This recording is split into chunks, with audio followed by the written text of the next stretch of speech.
मेरी चर्चा रहेगी मानसिक स्वास्थ्य के ऊपर रहेगी, मानसिक बीमारी के ऊपर रहेगी, ज्यादा अच्छा से बोला जाए तो। असल में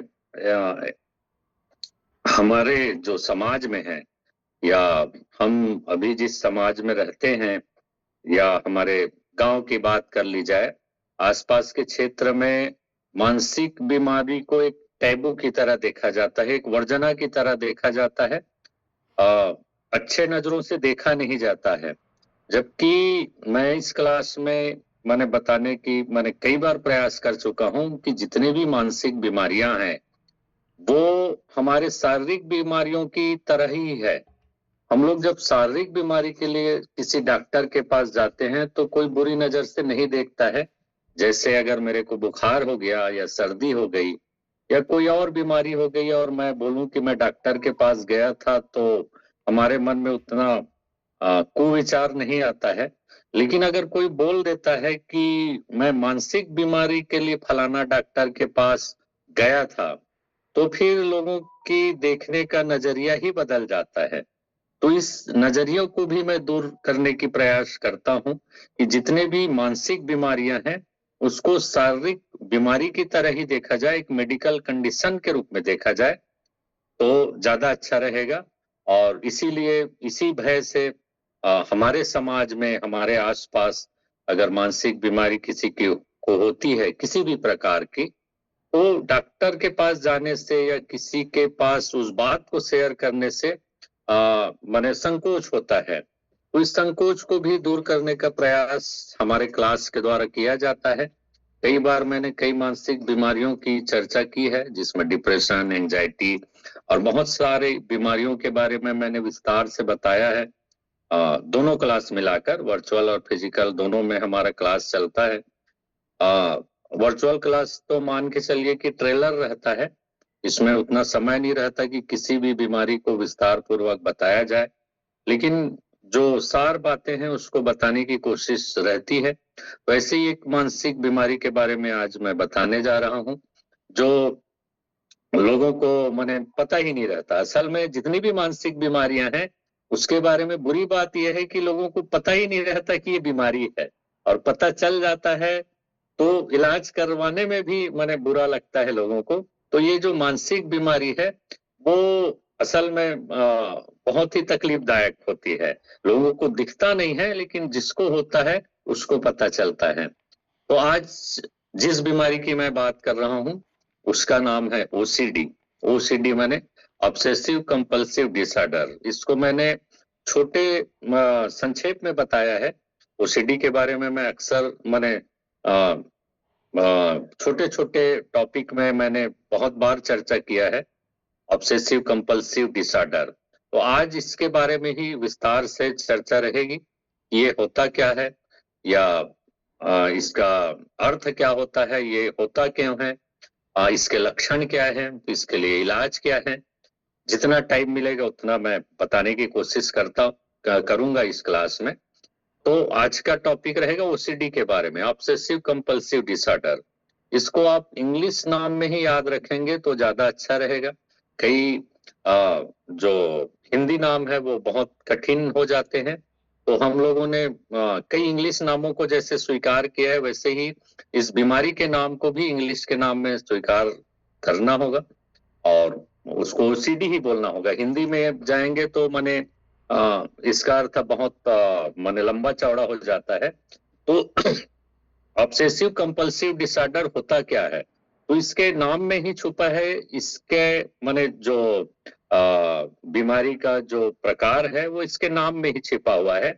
ये दो शब्दों से मिलकर बना है, एक तो ऑब्सेशन और दूसरा compulsion. Obsessive compulsive disorder, disorder तो मेडिकल भाषा में या साइंस भाषा में बीमारी को बोला जाता है।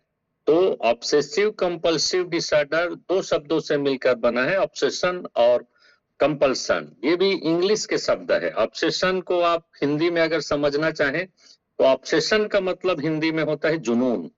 जुनून माने ऐसी चीज जिसको हम किसी भी कीमत पर करना चाहते हैं। और कंपल्सन, कंपल्सन का हिंदी में अर्थ ये होता है कि जबरदस्ती किसी चीज को किया जाना। ये हिंदी में अनुवाद है, इसको अगर हिंदी में समझना चाहें तो कठिन होगा, इसलिए इसको ऑब्सेशन कंपल्सन के रूप में ही मानिए। तो ये दो शब्दों से मिलकर बना है ऑब्सेशन और कंपल्सन। अब ऑब्सेशन का मतलब तो मैंने आपको बता दिया कि कोई भी चीज को अगर जुनून की हद तक हम करना चाहें, तो इसमें यहाँ पे इस मानसिक बीमारी में ऑब्सेशन का मतलब ये है कि कोई भी चीज आपके दिमाग में अगर बार बार आ रही है, या इसमें चीज जैसे मैं बोल रहा हूं तो इसमें विचार भी हो सकते हैं, थिंकिंग, जिसको कई बार हम लोग निगेटिव थिंकिंग, पॉजिटिव थिंकिंग बोलते हैं। इसमें किसी चीज का चित्र भी हो सकता है या किसी चीज की इच्छा हो सकती है। तो ये जो ऑब्सेशन है, इसको एक उदाहरण में बताऊंगा तो समझ आएगा।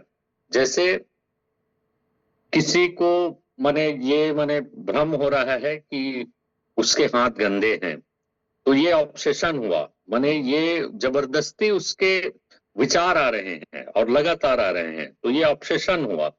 तो ये जो ऑब्सेशन हुआ, मान लो किसी को माने लगातार ये विचार आ रहा है कि उसके हाथ गंदे हैं, लेकिन उसको पता भी है कि उसके हाथ गंदे नहीं हैं, या उसको अच्छी तरीके से पता है, उसके बावजूद भी वो विचार उसके मन में हावी हो रहा है, और उस विचार को दूर करने के लिए मान लो वो हाथ धो रहा है, तो उस वही कंपल्सन है। माने उस ऑब्सेशन को दूर करने के लिए, माने जो कि माने काल्पनिक है लेकिन हमारे दिमाग में हावी हो रहा है, हमको पता भी है, उसके बाद भी अगर हम लोग हाथ धो रहे हैं, तो वही कंपल्सन है।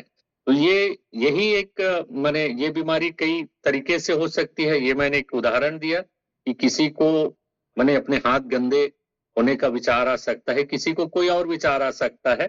तो यही ऑब्सेशन कंपल्सन डिसऑर्डर है, जिसमें एक विचार जो कि काल्पनिक है वो आपके दिमाग में आता है, और आपको पता भी है कि ये काल्पनिक है, ये ऐसा कुछ होता नहीं है, उसके बाद भी आप उस विचार के जाल में फंस जाते हैं, या उस विचार के अधीन हो जाते हैं, सब चीज जानते हुए भी। और उसको दूर करने के लिए जो आप उपाय करते हैं या जो कंपल्सन करते हैं, वही ऑब्सेसिव कंपल्सिव डिसऑर्डर है। तो इसको मैं और विस्तार से बताता हूं। ये एकमात्र उदाहरण है हाथ गंदे होने का।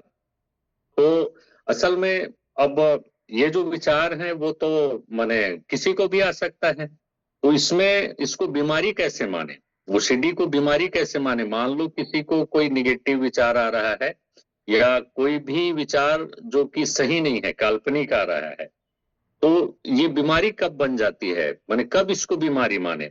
तो इसके पीछे का भी लॉजिक ये है कि अगर किसी को ऐसा विचार, काल्पनिक विचार आ रहा है जो उसके दिमाग में हावी हो रहा है, अगर दिन में 1 घंटे से ज्यादा ये विचार आपके दिमाग पर हावी हो रहा है, तो वो बीमारी है। 1 घंटे से कम अगर ऐसे विचार आ रहे हैं 24 घंटे में, तब उसको बीमारी नहीं माना जाएगा, वो सामान्य रूप से उसको आप ट्रीट कर सकते हैं, या उसको सामान्य मान सकते हैं। 1 घंटे से ज्यादा अगर कोई भी काल्पनिक चीज आपके दिमाग में हावी हो रही है, और आपको पता भी है कि ये काल्पनिक है, उसके बावजूद उसको हल करने के लिए आप जो उपाय कर रहे हैं, और इसमें 1 घंटे से ज्यादा का समय लग रहा है, तो मान के चलिए कि वो ओसीडी बीमारी के लक्षण है।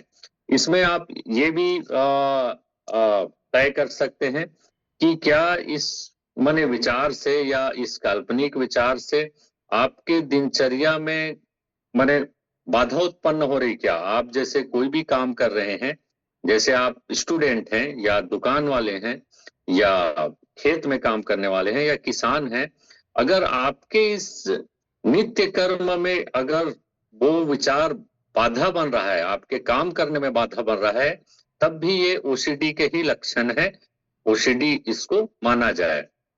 इसमें एक और बात है कि इसमें एक गहरी समझ होती है कि ये जो विचार आ रहे हैं, जिसको एक मैं परमानेंटली उदाहरण ले लेता हूं, कि ये ज्यादातर साफ सफाई वाला जो विचार है वो आता है कि लोगों को लगता है कि उसके हाथ गंदे हैं, या उनके कपड़े गंदे हैं, या उनको लगता है कि किसी चीज से उनको माने इन्फेक्शन हो गया है, ये विचार अक्सर ओसीडी में आता है। तो इसमें दो तरीके से माने ये बीमारी को माने डॉक्टर लोग माने समझने की कोशिश करते हैं। पहला तो ये कि क्या इस मरीज को पता है कि इनके जो विचार हैं वो इनको पता है। माने कई लोगों को पता रहता है कि मेरे मन में जो मेरे हाथ गंदे होने का विचार आ रहा है वो असल में काल्पनिक है, उनको पता रहता है। लेकिन कई बार माने लोगों को ये पता ही नहीं रहता कि उनके हाथ सही में गंदे नहीं हैं। तो ये दो तरीके से माने ये बीमारी हो सकती है। एक तो लोगों को पता रहता है कि ये विचार काल्पनिक है, और लोगों को पता नहीं रहता है कि ये विचार काल्पनिक नहीं है। तो अब इसमें और माने अगर आगे की बात की जाए, अगर लक्षण की बात की जाए, तो इसमें सबसे पहला लक्षण तो यही है कि लोगों को लगता है कि उनके हाथ में या शरीर में किसी भी प्रकार की माने गंदगी लगी हुई है। अक्सर टॉयलेट या वॉशरूम जाने के बाद उनको गंदगी का एहसास होता है। उनको साफ सफाई का माने पता ही नहीं चलता। उनको लगता है कि हम लोग गंदे हो गए हैं या हम लोग अशुद्ध हो गए हैं। ये विचार हावी होने लगता है, जबकि उनको पता रहता है कि उन्होंने वॉशरूम से आने के बाद या टॉयलेट से आने के बाद हाथ अच्छी तरह से साफ कर लिया है। उसके बाद भी उनके मन में ये विचार हावी रहता है कि मैं ठीक से साफ नहीं हुआ हूँ, मुझे और साफ होने की आवश्यकता है। और ये विचार लगातार चलते रहते हैं, और ना चाहते हुए भी वो जो आ, मरीज है वो अपने हाथ फिर से माने धोने की कोशिश करता है या हाथ धोता है लगातार। और ये जो हाथ धोने के दौरान उनके मन में ये विचार रहता है कि मैं हाथ तो धो रहा हूं, लेकिन उसके बाद भी उनको संतुष्टि नहीं मिलती कि इस हाथ धोने से भी मेरे जो शरीर में जो गंदगी का जो मेरे को विचार आ रहा है वो ठीक नहीं हो रहा है। मैंने उसको हाथ धोते धोते भी गंदगी का एहसास होते रहता है। और ये जितनी गंभीर होती जाएगी उतनी देर तक माने वो हाथ धोता रहेगा। 5 मिनट तक भी धो सकता है, या फिर और अगर गंभीर हो गया तो आ, कई मरीजों में ये भी लक्षण देखा गया है कि आ, अगर उनको ये विचार आता है तो वो लोग नहाने चले जाते हैं, या नहाने के बाद भी माने कई लोगों को और गंभीर होता है तो फिर कपड़े धोने माने कपड़े तक माने धोने का विचार करते हैं। और गंभीर होता है तो वो लोग कपड़े दूसरे को माने धुलवाने नहीं देते, खुद ही धोते हैं।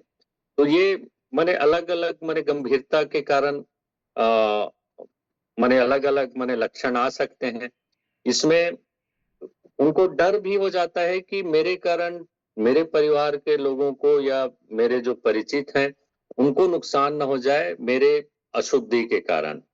तो वो लोग एक और उनको एक डिसऑर्डर आ जाती है कि वो लोग कहीं भी आना जाना छोड़ देते हैं जहां पे मतलब उनको अशुद्ध होने का या गंदे होने का विचार आता है। कई लोगों को ऐसा भी लगता है कि माने कोई अगर दूर से भी गुजर जाए, जैसे कई लोगों को मैंने देखा है कि मान लो कोई साफ सफाई कर्मी है या स्वीपर है, उसके बाजू से भी अगर कोई गुजर जाता है तो उनको अपने शरीर में गंदगी का एहसास होता है, बावजूद इसके कि उसको पूरी तरीके से पता है कि उन्होंने टच नहीं किया है, दूर से ही गुजरा है। उसके बाद भी उनको अपने शरीर में गंदे होने का माने एहसास आ जाता है।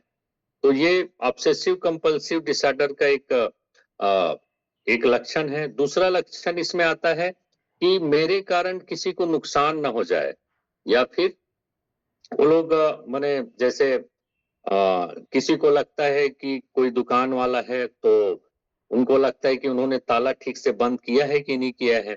उनको लगातार विचार आते हैं, लगातार विचार आते हैं। कई लोगों को मैंने